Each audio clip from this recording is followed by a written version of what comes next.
What a win for Syracuse. And really, it was a statement from opening kickoff. Syracuse football was going to go into Death Valley, and they were not going to be scared by the moment. And they came out a little bit unconventional. This is a team that prefers to pass the ball. At least that's what we've seen from Syracuse football ever since this coaching staff took over at the beginning of last year, and especially with their offensive coordinator in Jeff Nixon. They love to pass. So what do? They come out and they run the football right down Clemson's throat. They could not stop the run at the beginning of the game. Yassine Willis had a big 30-plus yard run on the second play from scrimmage. And they're set up. And once they're set up deep in Clemson territory, you have Steve Angeli, more on him later in the game, finding Justice Ross Simmons on a back shoulder fade. Boom, fast start for Syracuse. It's 7-0. But let's be honest. We wanted Syracuse, of course, to get off to a good start because I don't think Syracuse was going to win this game if they didn't get off to a good start. But you're going to need to score more points. At that point, you really can't trust your defense to really get off the field, right? Right? More on the defense later in just a moment in their performance in the second half. They were amazing. So what does Syracuse do? What does Fran Brown do? What does Ricky Brumfield, the special teams coordinator, do? Shout out to him, by the way. He has completely changed this Syracuse special teams, which last year was a liability. This year, it's a strength, at least through 4 games this season. They go with a surprise onside kick, and I loved it. I got to be honest with you, I wasn't thinking surprise onside kick in the moment. So it's going to sound like I'm saying this because of the result, which was that Syracuse got the surprise onside kick. They executed it perfectly. But let's walk through the process here.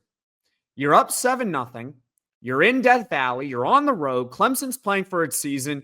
And which of the 2 units do you trust more? At that time, Steve Angeli was the quarterback of Syracuse. Do you trust the offense more, or do you trust the defense more? You choose. Comment in the comments section below. I trust the offense more. And let's be honest, at that point, did you really trust the Syracuse defense that they were going to get a stop regardless of the field position? We actually saw late in the second quarter Clemson go 90 yards down the field in a blink of an eye. So who cares about the field position? Try to steal a possession there because you're not going to get the ball to start the second half. And so Syracuse, they do the onside kick, they get it, and they end up kicking a field goal on the drive. They stall out in a goal-to-go situation, which was honestly a real bummer because it felt like Syracuse can go up 14-0, but they didn't. It was a missed opportunity. Here comes the snowball effect because then Clemson gets the ball back and they score a touchdown. It's 10-7. All right, Clemson's back in the game. All right, Syracuse, how are you going to respond? And that was really the theme of this game. Every time Syracuse was tested, every time there was a moment where you were maybe feeling a little bit nervous. There were definitely times throughout this game I was feeling nervous about Clemson coming back and winning. This team responded. They had just given up a touchdown. So what does the Syracuse offense do? They go to work and they score a touchdown. They're up 17-7. They're stunning Clemson early in this game. And later on, they take a 24-7 lead in the second quarter. Holy moly. But we have also seen this movie before, Syracuse fans. We went through the recent history of Syracuse football versus the Clemson Tigers. And I know those weren't Fran Brown teams, but this team has been so close to beating Clemson so many times. And yet they never really could. Even when they had the big lead, they couldn't hold on to it. They couldn't sustain it for 4 quarters. Clemson, to their credit, they don't quit. They don't give up. They get a touchdown, 24-14, and then they also get a stop, which was big. A big stop. Syracuse, actually, backtrack a little bit. Before that touchdown by Clemson, one of the big moments of this game early on, Syracuse is deep in Clemson territory. Actually, not deep. They're relatively past midfield. And Yassine Willis on a 3rd and a foot commits a false start penalty. Yeah, that's right. The running back moved a little bit early on 3rd and a foot when the play wasn't even going to him. Becomes 3rd and 6. Clemson gets a stop. They get a touchdown right thereafter. After some chaos, the game eventually goes to halftime. And by chaos, I mean Syracuse's defense tried to let Clemson at least get a field goal at the end of the first half, but to their credit, they stiffened. Clemson ran out of time, had to throw a Hail Mary, incomplete. Shout out to Devin Grant with nice coverage on the Hail Mary. Then a lightning delay.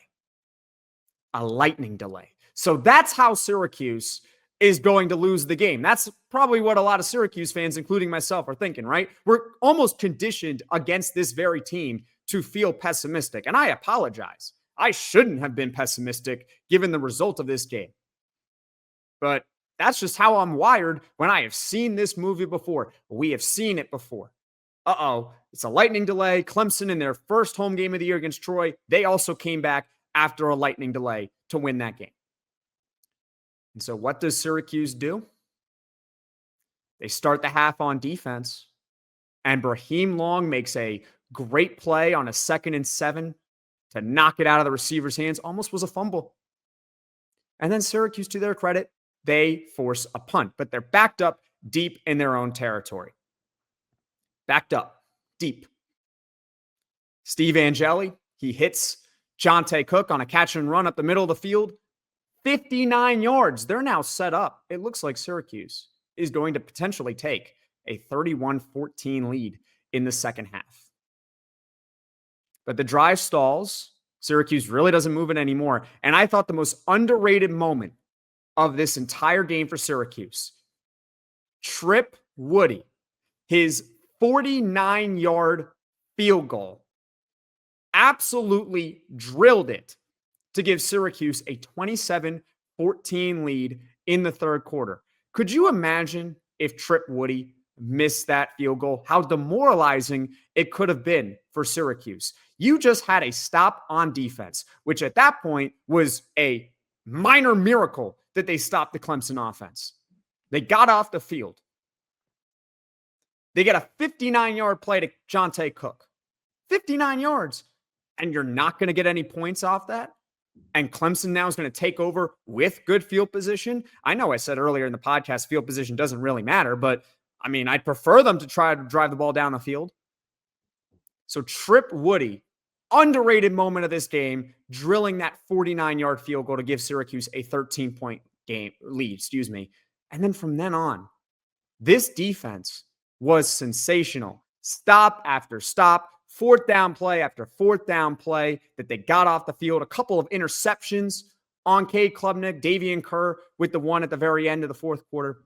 Shout out to Jamie Tremble and Brahim Long for stopping Clemson near the 30-yard line of Syracuse. Jamie Tremble, outside linebacker, converting from tight end, plays a read option sort of pitch play perfectly where he stays in the middle between Cade Klubnik and Adam Randall, the running back, preventing the pitch and also forcing Cade Klubnik to the inside where Brahim Long meets him in the hole and makes a tackle.